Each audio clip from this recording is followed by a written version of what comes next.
Mi equipo está conformado por Jorge Larson, Claudia Aguilar y Carlos Arroyo. Hacemos un trabajo integral en el cual los suelos son una parte fundamental en lo que nosotros creemos que es una adecuada planeación, y por eso es que abordamos este tema tan seriamente y les vamos a exponer un poco el punto de vista que nosotros tenemos. Generalmente, cuando pensamos en biodiversidad, pensamos en paisajes de este tipo. Esta foto está muy padre porque, aunque no parezca, es el Distrito Federal. Yo me imagino que ustedes ya vieron por ahí algo conocido, ¿no? Aquí está el Pico del Águila, del volcán Ajusco. Entonces, cuando ustedes van a caminar, pues generalmente encuentran esto, es un bosque de oyamel o un bosque de encino, pino. Este es un pino.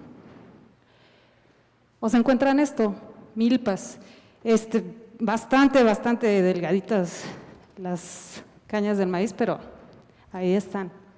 Pero poca gente conceptualiza esta parte. ¿Qué hay debajo de las plantas? ¿Qué hay debajo de los sistemas productivos, de los ecosistemas naturales? Y bueno, como dijo ayer Silke, para nosotros es un gusto ir a hacer hoyos al campo. Y es algo un poquito incomprensible para la mayoría de la gente, pero ahí están los suelos y son fundamentales. Pero todos hemos tenido esta experiencia. Yo creo que todos hemos comido tierra. En la parte urbana generalmente es un poquito menor, pero todos estamos familiarizados, al menos a este nivel, con los suelos. Bueno, ¿por qué lo vemos como un recurso? A veces hay gente que dice, bueno, es que el recurso es muy antropocéntrico, pero nosotros pensamos que la conservación de recursos está en manos de la gente que usa los recursos. Entonces, el uso le da esta característica de recurso. Las características que tiene desde la antropología económica es que se sabe su presencia, sabemos que son útiles para nosotros y conocemos los medios, las herramientas y las técnicas para su aprovechamiento. Existe una organización social. Ayer decía la doctora Elena Kotler, el problema de la degradación de suelos no es un problema técnico, es un problema social. Es decir, no existe una organización a nivel de ejido, de comunidad o de región que permita una adecuada dinámica de recuperación o mantenimiento de los suelos. Entonces, es una de las partes fundamentales cuando estamos hablando de territorios. Así como les dije que la mayoría de la gente no le presta mucha atención a los suelos, yo creo que por esta fue una de las razones para que 2015 se declarara el Año Internacional de los Suelos. Como dice el director de la FAO, pues no tienen voz, pocas personas hablan por ellos.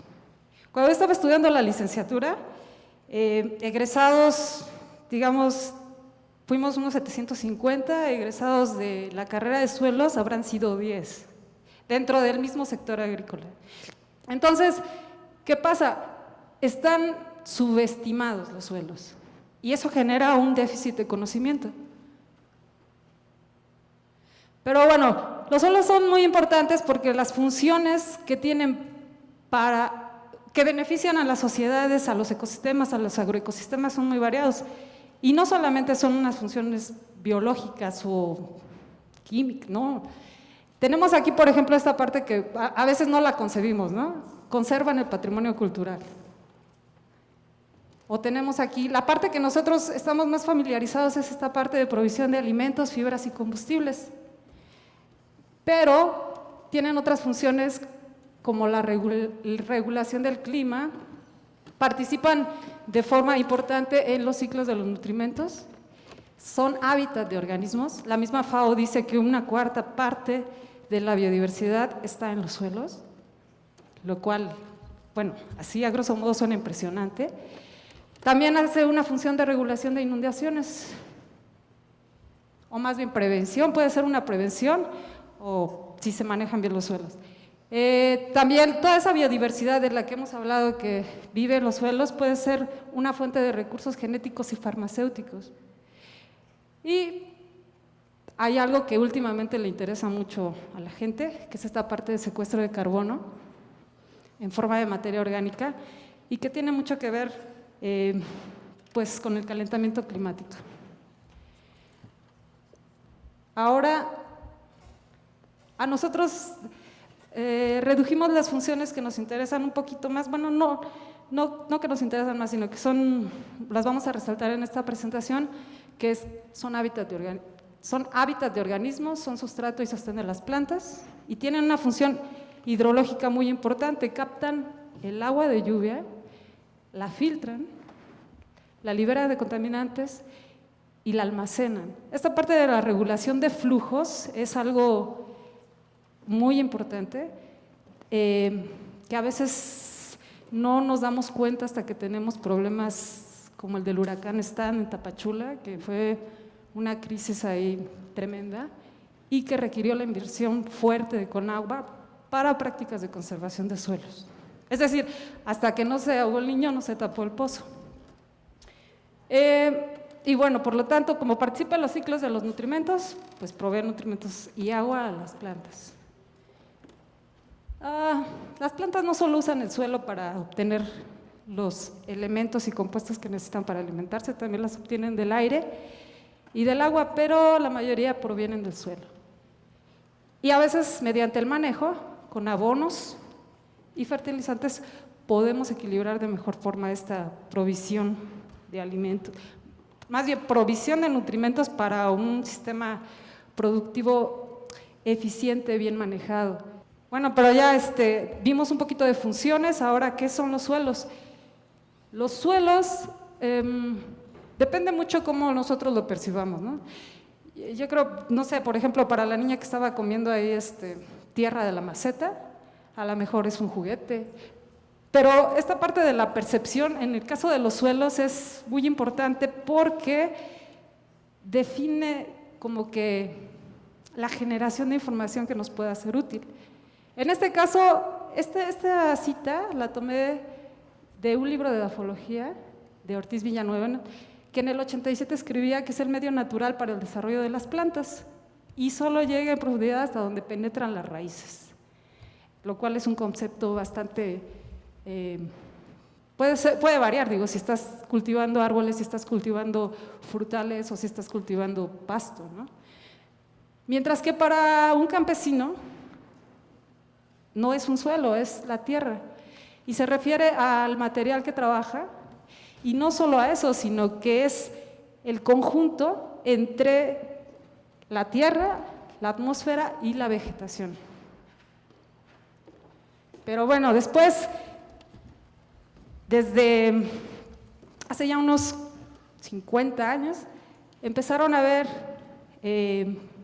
iniciativas mundiales de sistematización de los conceptos, de generar conceptos estándares a nivel internacional. Entonces, la FAO, junto con la Unión Internacional de la Ciencia del Suelo, empezaron a generar reuniones en las cuales se juntaban los expertos a nivel mundial y se buscaba generar como conceptos que pudieran unificar lo que un país tenía como tipos de suelos, lo que otro país tenía como tipos de suelos, y desde entonces han venido habiendo esfuerzos que actualmente han derivado en un sistema internacional que se publica en la Base Referencial Mundial del Recurso Suelo, la última edición es de 2014, y que hace una estandarización de los tipos de suelo, grupos enormes de suelos que nos sirven como referencia, por eso es referencial, pero que cada país lo aplica de acuerdo a su propio contexto, digamos.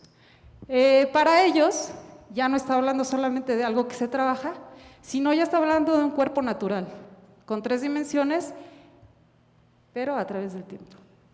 Entonces, habla de él como que está constituido por minerales, materia orgánica, que tiene agua, gases y sólidos. Y las estructuras, que son la morfología del suelo, que nosotros podemos ver a través de un perfil y que expresa mucho de la historia. Y cuando digo historia me refiero a la relación que existe entre el paisaje y ese sitio en específico. Y bueno, la constante evolución. Y hay algo que aquí está padrísimo que maneja en este documento de la WRB, que es la epidermis de la Tierra. Bueno, ¿cómo se forma? Hay una… Digamos que siempre que estamos estudiando el suelo, manejamos 5 factores, que son el material parental, el material originario, siempre lo asociamos con rocas, las rocas ígneas, las rocas sedimentarias, metamórficas. El relieve, aquí en este caso, pues entendemos que no es lo mismo que tengamos una zona abajo de un cerro, en la parte baja, ahí va a haber más posibilidad de acumulación de materiales, o en la parte alta, que sería la parte que está dando los materiales que se van a acumular en la parte baja. El clima juega un factor importante, es un factor importante determinante, la temperatura, el calor para las reacciones químicas, el agua, los seres vivos. Bueno, y la imagen típica es una planta, un árbol que sus raíces rompen la roca, y así sucesivamente hasta que se genera tanta superficie que es más susceptible de ser afectada por reacciones químicas. Y el tiempo, ¿no? Generalmente entendemos al suelo como un recurso natural no renovable porque la formación requiere tiempos larguísimos, y como ayer dijo Elena Kotler también dice, es diferente tener un suelo a sedimentos. Es decir, no es lo mismo que de repente después de una inundación tengas mucha acumulación de sedimentos en las orillas de un río, a que tengas una formación de suelo. Entonces, claro, tenemos esta combinación de factores y procesos. Tenemos pérdidas, tenemos ganancias, y en este caso aquí se están viendo el papel de los microorganismos. Les puse el ejemplo del árbol, pero los microorganismos son determinantes. Un suelo se va haciendo, bueno, ese es mi punto de vista, se va haciendo suelo con mucha influencia de la vida y se va volviendo un suelo vivo. Aquí ustedes pueden ver un perfil de suelo. Esta es la forma típica en que los edafólogos estudian cómo es la morfología del suelo. Y bueno, la forma típica es la roca intemperizada, transformada, los minerales que empiezan a tener una combinación con la materia orgánica, y aquí ya un horizonte superficial que empieza a tener un enriquecimiento de materia orgánica y una interacción con las plantas y los seres vivos que le da sus propiedades de suelo vivo. Hay composiciones estándar, obviamente esto es una ilustración didáctica, la mayoría lo tenemos con minerales, sin embargo, aunque ustedes no lo crean, el aire y el agua forman parte fundamental del suelo. Y la materia orgánica, este 5% es súper ideal, ¿no? O sea, tenemos suelos que no tienen nada y son suelos empobrecidos. Y pues bueno, son componentes esenciales de cada paisaje, y como les digo, al final un suelo es como un acervo histórico de cada paisaje. Pero no solamente paisajes naturales, tiene mucho que ver cómo interactúa la gente también con los suelos. Y bueno, si combinan ustedes todo esto, van a encontrar una infinidad de combinaciones que le dan el carácter tan diverso de los suelos alrededor del mundo. Es por eso que se usan tipos de suelos, se usa una clasificación que agrupa características generales. Y bueno, este es un perfil típico. Este está muy padre porque es muy sencillo de entender. Tienen a la roca se va transformando físicamente, empieza a haber procesos químicos que van generando horizontes, y la forma de estudiar para los edafólogos estos horizontes es como los va dando bases para agruparlos en los tipos, los grupos referenciales del suelo. Y después, bueno, pues pueden tener, si hay mucha lluvia, pueden hasta tener aquí un horizonte empobrecido que le está aportando todos los coloides al horizonte más bajo, toda la materia orgánica, las arcillas que están generando, pero esto no es una anatomía generalizada, este es un tipo de suelo idealizado. Pueden tener suelos que se generan a un lado de ríos, suelos que se generan por cenizas, suelos que se generan por la pili, en fin, son muy variados. Entonces, como les decía, la combinación de todos estos factores híjole, no infinita porque tiene límite, pero es tremenda. Entonces, Jenny en 1941 dijo que el suelo era la función de estos 5 factores de formación del suelo. Y entonces, al tener este modelo conceptual, se pueden hacer maravillas para generar información sobre suelos. Tenemos tanta diversidad que estos son los grupos que le decía. La diversidad de suelos está expresada en estos grandes grupos, pero cada uno de estos grupos tiene sus propias características. Aquí solamente les estoy poniendo el nivel más general que se usa en los grupos de suelos referenciales. Por ejemplo, puede ser tan general como decir gruesas capas orgánicas, histosoles. Histo es tejido. O, por ejemplo, enraizamiento limitado debido a permafrost o rocosidad somera. Leptosoles significa suelo delgado, pero limitado por una roca, pero bueno, dentro de leptosoles hay una infinidad de tipos. Entonces, usando estos grupos para simplificar la complejidad, se generó este mapa de suelos y se le llama el mapa de recursos mundiales de suelo. Y bueno, aquí como ustedes pueden ver, a México nos pusieron como dominantes los leptosoles y los regosoles. Y suena un poco trágico porque los leptosoles son suelos delgaditos. Y la FAO dice, bueno, es que son suelos con vocación forestal. Pero pues si se dan cuenta, México no es solo forestal, ¿no? Por ejemplo, aquí en el norte, muy en el norte, tenemos a los criosoles. ¿Criosoles les suena algo? Son suelos congelados. Entonces, existe como cierta regularidad, ¿no? Los criosoles están aquí arriba, los leptosoles, en el caso de México, están aquí. Y este es interesante. O sea, estas son las que asociamos con grandes selvas y regímenes de temperatura alta y lluvia intensa. Están estos que se llaman lateritas, que son suelos empobrecidos por procesos químicos que van generando como reacciones químicas que van haciendo cada vez más sencillas la fracción mineral del suelo, y se debe a procesos como de empobrecimiento, ¿no? Entonces, son suelos viejos, y si se dan cuenta están aquí, a la misma altura que en África. Bueno, no a la misma, pero tienen similitudes. Entonces, bueno, esto es el inventario mundial, y en México tenemos el nuestro. A esta escala está muy generalizado, pero esto es lo que les decía, ¿no? Tenemos los litosoles y las rencinas que están marcadas aquí en la península, el 2 y el 8, son suelos delgaditos, que a lo mejor si lo ven así desde un punto de vista lejano, sin un conocimiento del territorio, van a decir, ay, pues son suelos ¿qué hacemos con ellos? No nos van a dar nada. Entonces, también existe a nivel ya más específico unos 50,000 con la misma clave de los suelos. Pero si ustedes van a San Nicolás Totolapan, van a encontrar esto en un ejido. Y se ven diferentes, ¿no?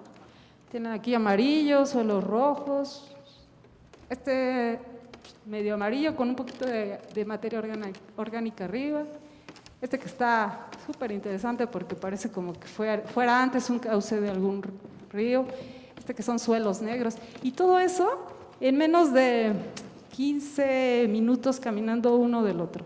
Es decir, podemos generalizar tanto como queramos, pero hay que ser conscientes que es muy diverso, es tremenda la diversidad de suelos. Entonces, bueno, ¿esto para qué se los muestro? El suelo tiene la variabilidad espacial que habíamos visto, pero también tiene la variabilidad de lo profundo. El contenido de arcilla aquí en los suelos, este es resultados de unos análisis que hicimos para los perfiles que vieron anteriormente. Entonces, bueno, aquí, por ejemplo, este 25% lo pueden encontrar en lo profundo del suelo, o pueden encontrar poquitita arcilla en todo el perfil, o pueden encontrar, en fin, o sea, no solamente es la variabilidad arriba, en los polígonos, sino también abajo. Y es interesante porque cuando te metes a estudiar esta parte de cómo está variando el suelo en lo profundo, vas a encontrar cosas como estas. Y aquí viene la importancia del suelo vivo. Esta es una gráfica de contenido de materia orgánica en el suelo. Si se dan cuenta, la mayor cantidad de materia orgánica está arriba. Estos dos son suelos de agricultura. Entonces, generalmente en la agricultura nosotros estamos sacando toda la biomasa. Los elotes se los comen mientras está creciendo la planta, las mazorcas se salen al final del ciclo, el rastrojo se le da a los animales. Entonces, el aporte de materia orgánica es mínimo y son de los suelos más pobres de materia orgánica. Pero los suelos de bosque, que son estos, son suelos que tienen mucho contenido de materia orgánica. Y eso lo relacionamos con la humedad del suelo, la capacidad de retención de humedad del suelo. Entonces, ¿ya vieron la relación que existe?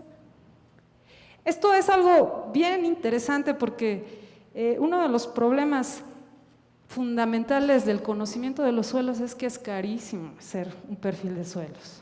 O sea, nos podemos tardar todo el día haciendo un hoyo entre 4 personas y, o sea, vas a invertir en los jornales, luego en los análisis de suelos. Entonces, para conocer todo el suelo no vas a ir haciendo hoyos por todos lados.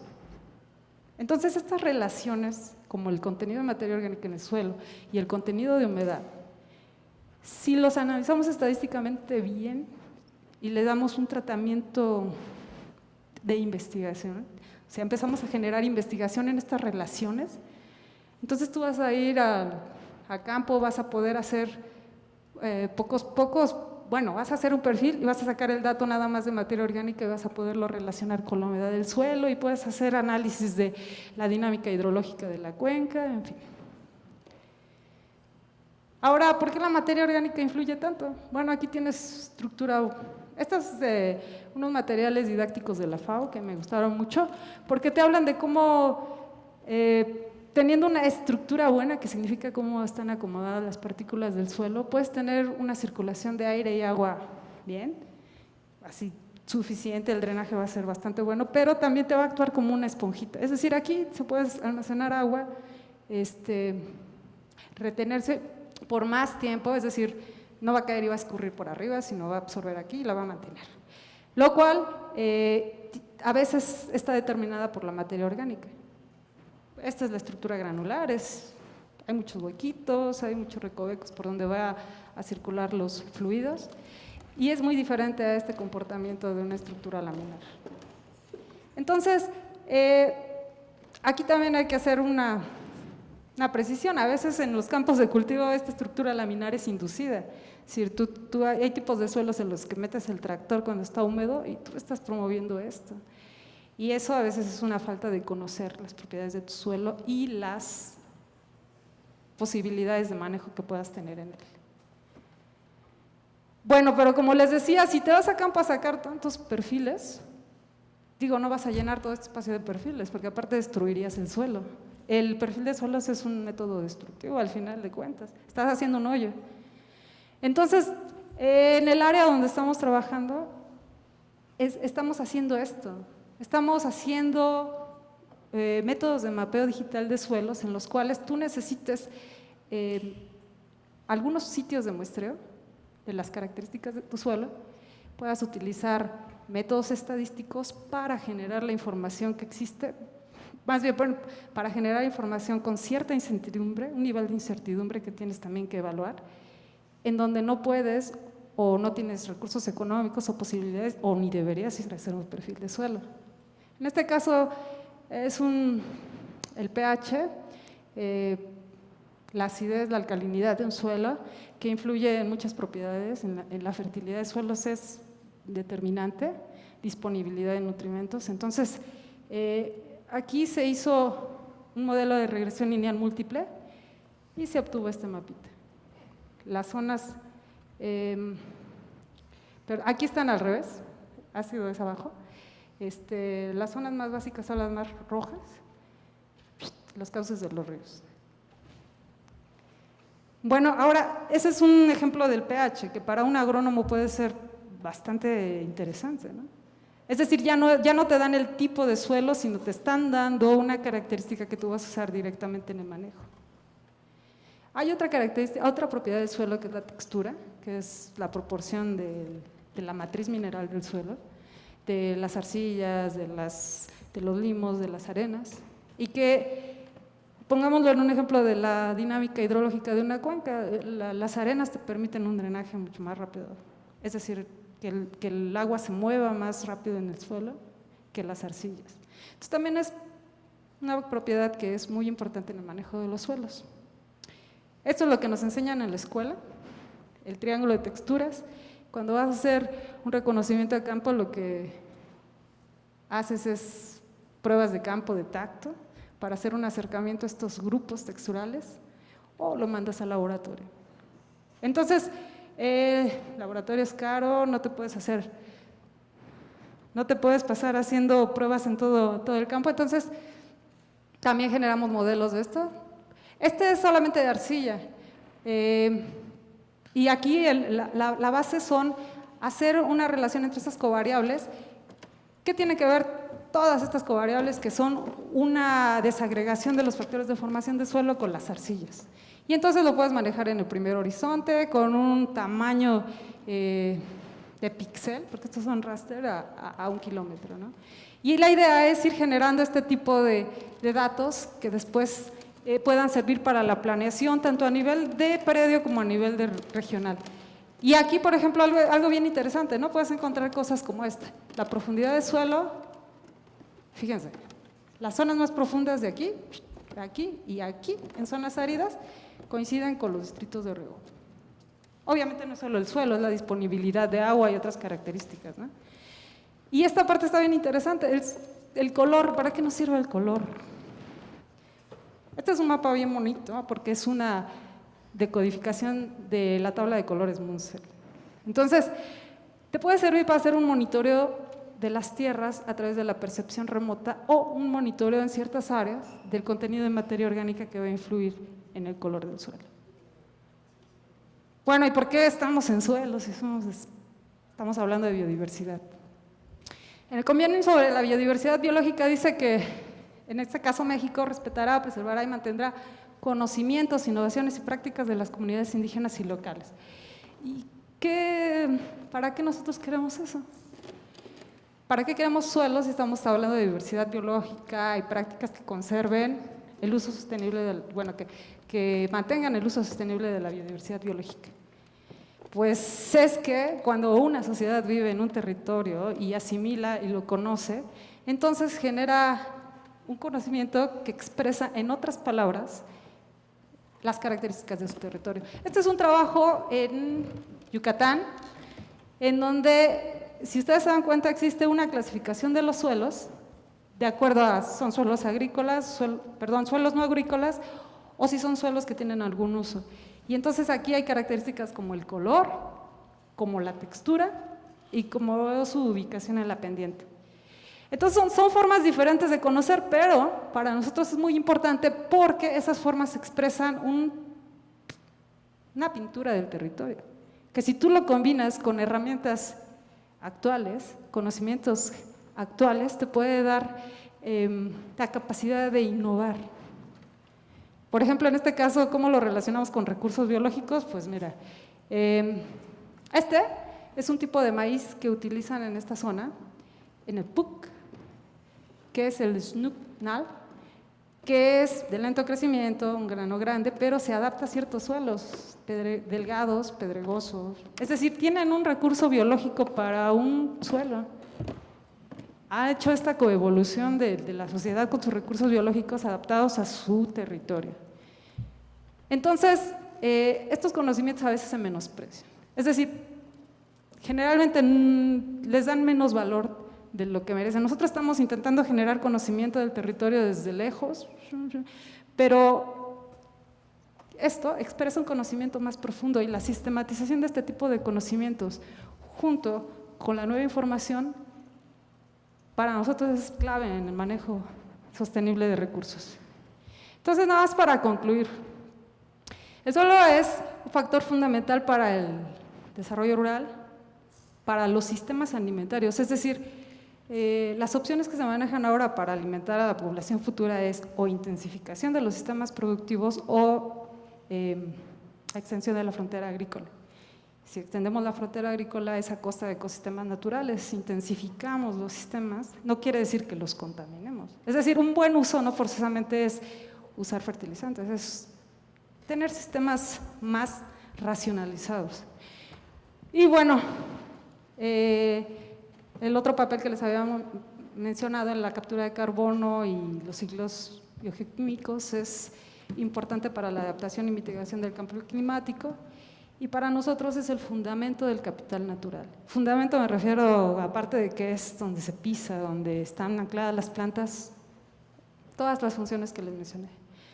Y la resiliencia de nuestras sociedades hacia los cambios.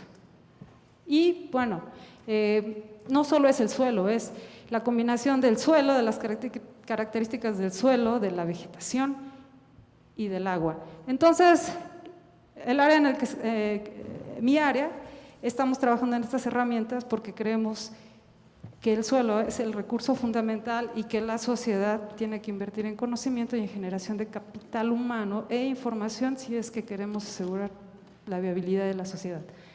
Así, tal cual. Muchas gracias.